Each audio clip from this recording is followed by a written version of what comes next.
Welcome, everybody, and happy 2021. We hope that everybody was able to close out the 2020 year and celebrate time with their families and enjoy the holidays. We at Trusted Visions took a little bit of a break from our podcast series, so we apologize. We wanted to take some time to unwind and gear up for what has been already a good start to 2021.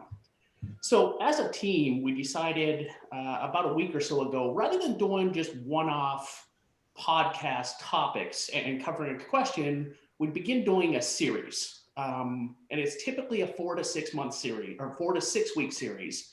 And this series is going to start out with when making a broker dealer change and considerations to think about when making a broker dealer change. So each week, we're going to cover a variety of different topics that will hedge into when you're making a broker dealer change.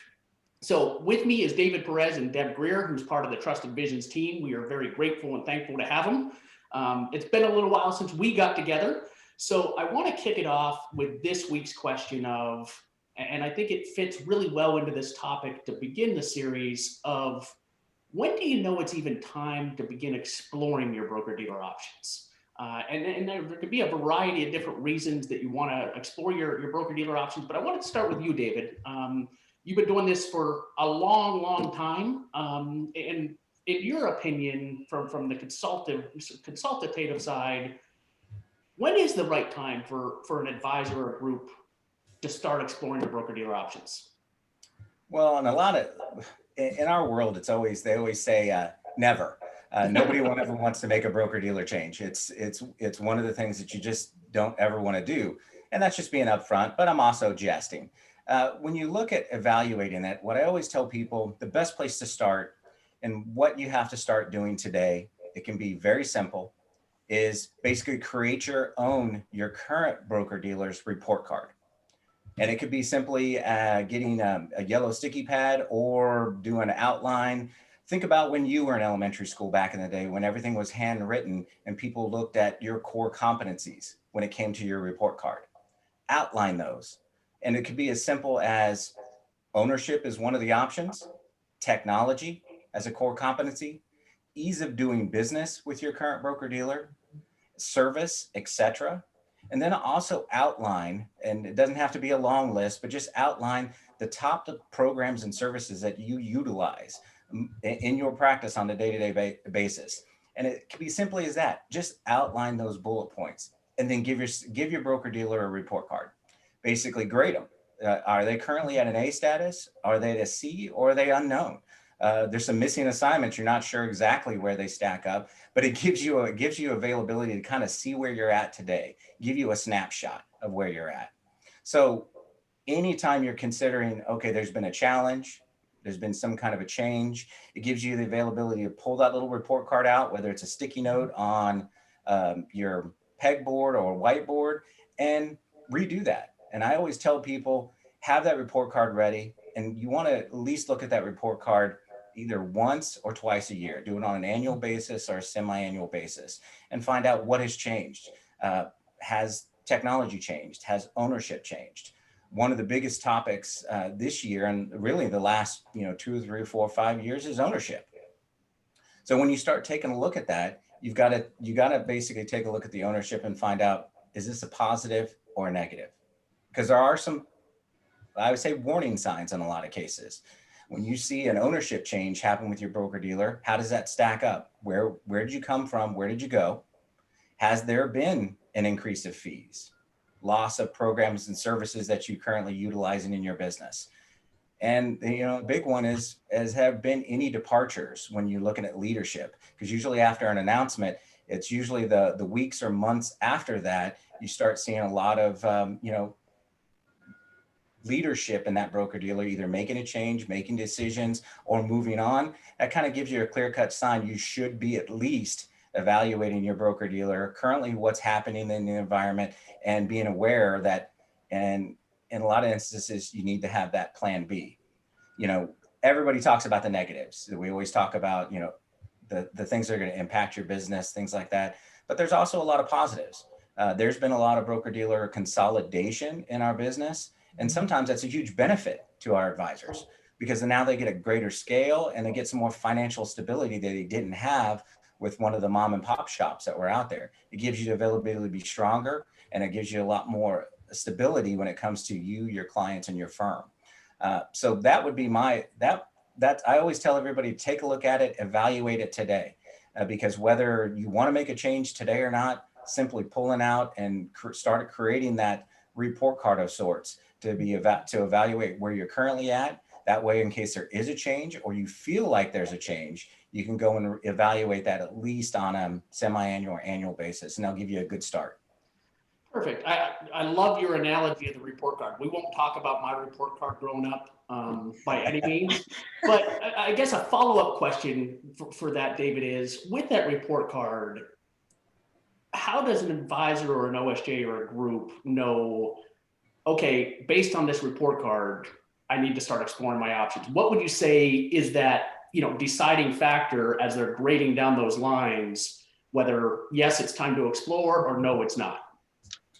I've always looked at it as not only is it your personal experience, how you feel, but if your broker dealer is currently, you're getting a C or below, I always look at the C is passing, B, you're a pretty good spot, and A, that you have no complaints. Everything's going well and you really have nothing to complain about. But when you look at service levels, for example, if your service levels were an A 6 months ago and some things have changed and now your service levels are hovering around a D or an F, then you need to start evaluating what options are going to be available out there. And is it what we call an impact to your business, where you really have to start looking for that plan B? What I always tell everybody, it's always kind of a bell curve in our world. Yep. You're happy, you're at the bottom, nothing really affects your business and everything's going great. But then one thing happens and that upsets you or causes complications in your overall practice. But it's not one of those things that's like, I don't want a divorce today, but I'm having complications. How can I fix that? How can I fix that in my business? Or is there somebody I can talk to at the broker dealer to fix that? It's when you get to the top of that curve and you've run into obstacles that absolutely deteriorate your business, upset your clients, and upset your business, and pushes you back. And in a lot of cases, if you had an ownership change and repapering accounts and things like that, that causes a lot of difficulties in your business, and it makes you basically take a step back.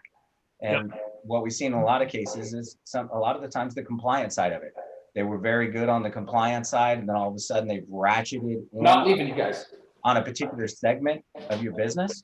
So you've got to be prepared for that. If it's a big core competency of your report card of getting a particular line of business or a particular mutual fund company that you like to work for, if those changes affect your business, then you really need to start evaluating that. So it's just finding that trigger. Everybody, when you're getting a C, hey, guess what? You're still passing, right? That was my analogy all growing up. I don't know if my mom and dad agreed with it, but hey, I was happy. A C is a passing grade. But in a lot of cases, when you look at what is important in your business, your broker dealer better be getting A's in the core competency of what you need to be successful in your practice. And if you find yourself falling below that C level, it's really time to start evaluating. And as I always say time and time again, always have that plan B. If you feel like you're falling lower and lower in that report card, it's better to start working now, find a tutor in some cases. And a lot of times that's in our business, it's finding a consultant like us, finding somebody that's an independent third party that's going to be able to digest your business, give you, good answers, bad answers, give you the good, bad, and the ugly, so you can make that determination in your business, whether you feel it's the right thing to make that move. And Deb, from your experience, when is it right, or how do you advise advisors or OSJs it's time to start exploring your broker dealer options? What's been your experience? Well, probably fairly similar to David's, and I think he covered it extremely well as far as what to look for and warning signs. Obviously, anytime you're talking to a rep or a large group, and maybe they've experienced an acquisition, or they're in the process of being acquired, there's been a change in leadership. All of a sudden you have service levels going down. Again, more than likely reiterating a lot what David said, but it's the same experience that I have. All of a sudden, you've got service levels going down. The company's not putting money into the technology like they need to be, so you're not able to streamline your business, right? There's no support for you anymore because of where the firm's at. So again, depending on the size of the firm, all those things come into play that really make it, and it's kind of that trigger point, like David said, right? All of a sudden, it can take one thing that has been building up over the years that could be, maybe they've increased a fee. Maybe they've all of a sudden taken you and lowered your payout. And even if it's not very much, it's that one thing in your mind that you go, that's it, right? I mean, I'm done, I'm out. This is the last straw, because they put up with it for all these years. And yet it is never, no one ever wants to make a broker dealer change, right? It's like David said. I always use the analogy, most advisors would rather go to the dentist and have, a root canal done without any Novocaine, right, than make a broker dealer change. But the reality of it is that since I would argue the point, instead of, and in being the right time to make a move, that from the time when they took away block transfers, I think we're in a better position now because of where technology is at and with these signatures and things like that, right? And everything is online. That I don't really buy that excuse of, oh, it's too much work, and I just can't do it because block transfers aren't, I'd like to take that off the table nowadays, because I think that where we're at from a technology standpoint, we really can streamline and make it easier, and having everything, again, online, e-signature, able to email clients out. You don't have to go see them. And given the environment today, right, where we're at, and a lot of advisors are, maybe in some areas, are still not going in person and seeing clients. It really is a nice, an easier way, right, to move the business. So I'm not sure that you can, I kind of like to take that off the table. But back to, to reasons, when you get to the environment, lower interest rates, and Jeremy, maybe you'll talk about this, the lower interest rates, compressed margins, advisors need to watch their firms, right? They need to watch how their firms are reacting to that and what they're doing. And while that could be an acquisition, it could also be they get their credit rating lower, right? So all of a sudden firms are finding ways to increase their revenue. And what's that going to be? I think I mentioned it earlier. Increasing fees, lowering payouts, adding fees, right, for direct business, where a lot of firms never charge for direct business. And all of a sudden, firms are, advisors are getting charged for direct business. I think those are all key things. And again, I think David hit it much more succinctly and really covered everything very well from that standpoint. And I hear the same things out of advisors. Perfect. And a couple of different things that you mentioned, Deb, when you talk about advisors making the excuse that this is too much work, I would say we as a Trusted Visions team moved over several groups in 2020 that had 10,000 plus accounts. One of those groups moved 80% of their assets in 30 days. And so if you have someone that's moving 10, 12, 14,000 accounts in less than 30 days, I would agree with you that, it's an excuse, and with technology and the ease of transition and the accessibility to clients, it's much easier. To your other point, I think you bring up a phenomenal point of, with today's low interest rates, compressed margins, having to take on debt, it's vital that you understand the financial strength of your firm and how they can weather this storm, because I don't see this storm going away anytime soon. Now, with that being said, I got two follow-up questions, and I guess we'll go to you, Deb, first. Is you had mentioned credit rating, and we've seen articles over the last month, 3 months, 6 months of private equity firms that their credit ratings have dropped. Mm-hmm. How important is a broker dealer's credit rating, and is that cause for an advisor or an OSJ to say, okay, it keeps going down, the broker dealer credit rating, I should start exploring my options? What's your opinion of that? Well, I would absolutely say that it's vital to start taking a look at it, right? I mean, if you've got clients they're invested in bonds and all of a sudden, the bond gets downgraded, right? Or they're in a company that gets downgraded, you're telling your client, pardon me, to start taking a look at that, right? Because there's issues with that company if they're getting downgraded. Well, the same goes for you as an advisor with a BD or a company that gets downgraded. What's going to come from that? What does that mean? Again, I think those are key things to take a look at. What does that mean? That in a lot of cases, it could mean that the companies are maybe going to put themselves on the market to be acquired, right? We've seen that side of it. Now we've also seen the other side where all of a sudden they just go on a buying spree, right? And all of a sudden they're like, well, we'll just acquire more practices to try and gain, get more revenue in that way. And to me, then again, that kind of catapults issues, right? And just adds on issues if they're doing it that way, because all of a sudden they're just trying to acquire practices. They're paying too much money for them. Who suffers? Well, I'm going to tell you right now who suffers. Be the advisor that's already with that firm, if that's the route they're taking, right? That's then where you start seeing no service, and all of a sudden, and this is happening right now, right? Where these firms do this, and then all of a sudden, who suffers are the advisors that have been with these firms, and they're not getting the service, and they're not getting people to call them back, and they're saying higher fees or lower payouts. That's kind of some of the key reasons to me anyway that seem vital. I hope that answered your question. Yes, absolutely. And David, I'm going to give this one to you because I don't want to go off on a tangent. I will tell you this, and I've spoke to many advisors, especially this year alone, that this is the case. And I'm going to just put it point blank, infuriates me.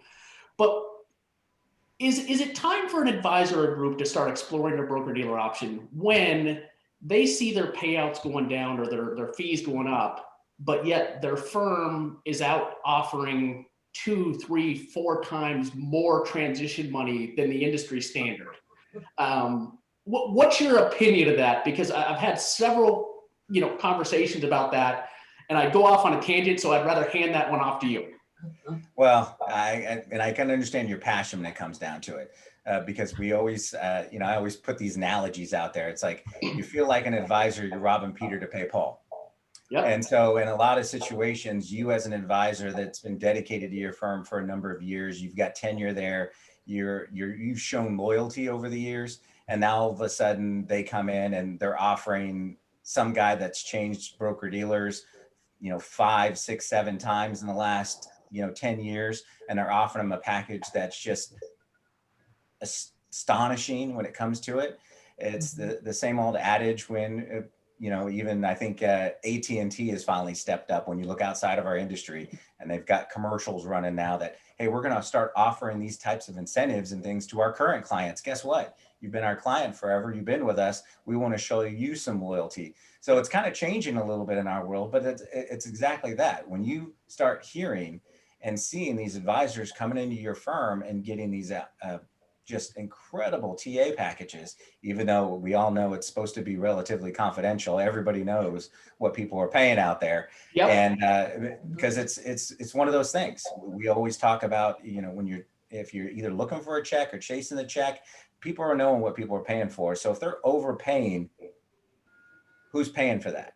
Is it you, the loyal advisor that's been there forever and continue to pay your fees? And now they're going to start ratcheting up your fees to be able to recruit new young blood or new advisors and new assets to their programs so they can increase their profitability on your blood, sweat, and tears that you've created with your clients and the promises you made when it came to investing in their assets at certain fee levels, things like that. Everybody knows prices change, but when you're looking at price changes, and then also the influx of new advisors and new money into programs, you really have to take a step back and find out, indeed, do I have the loyalty that I've shown my broker-dealer that they have to me?